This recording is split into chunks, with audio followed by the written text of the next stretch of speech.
તો મેંગોની સિઝન ચાલતી હોય અને મેંગોની કોઈ રેસીપી અપલોડ ના કરું એવું તો બને જ નહીં. યસ, તો આજે હું લઈને આવી છું તમારા માટે મેંગો લસ્સીની રેસીપી, જેને બનાવવી બહુ જ ઇઝી છે. ફક્ત 5 મિનિટમાં જ બનીને રેડી થઈ જશે અને ટેસ્ટી એવી કે બહારથી લસ્સી લાવવાનું તો ભૂલી જ જશો.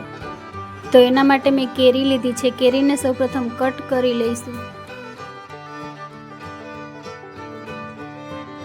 તો કેરીને આ રીતે વચ્ચેથી કટ લગાવીને કટ કરીશું, જેથી કરીને ઇઝીલી પલ્પ નીકળી શકે.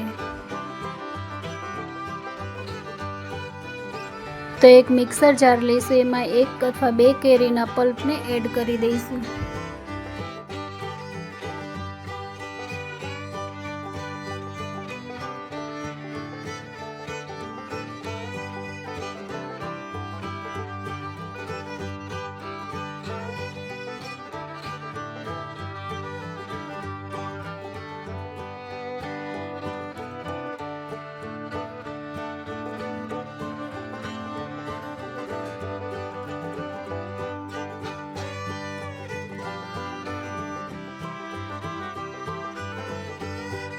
ત્યારબાદ એમાં ખાંડ એડ કરીશું અને ગ્રાઇન્ડ કરી લઈશું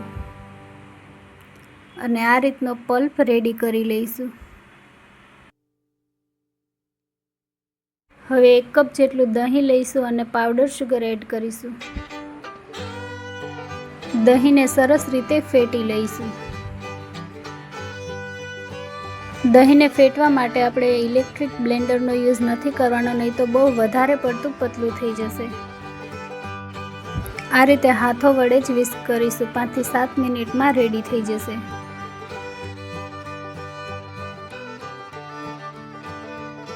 ત્યારબાદ એડ કરીશું તેમાં કેરીનો પલ્પ. કેરીનો પલ્પ આપણે જેટલો રેડી કર્યો હતો એ બધો એડ નથી કરવાનો, થોડો એડ કરીશું અને થોડો સર્વિંગ માટે રાખીશું. તો આ રીતે મિક્સ કરી લઈશું. તો લસ્સી ઓલમોસ્ટ રેડી છે. હવે એક ગ્લાસ લઈશું.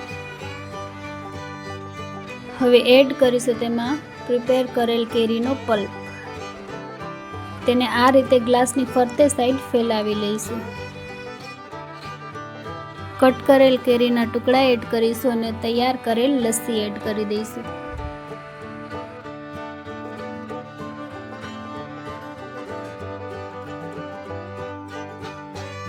હવે બસ આને સરસ રીતે મિક્સ કરીશું અને ફરીથી ઉપરથી કેરીના ટુકડા એડ કરીશું. ડ્રાય ફ્રૂટ એડ કરીશું. તો બહુ જ ટેસ્ટી અને બનાવવામાં ખૂબ જ ઇઝી એવી મેંગો લસ્સી રેડી છે. વિડીયો પસંદ આવે તો લાઇક, કોમેન્ટ, શેર જરૂરથી કરજો અને મારી ચેનલને સબસ્ક્રાઈબ કરવાનું ભૂલશો નહીં. મળીએ નેક્સ્ટ વિડીયોમાં. Thank you for watching.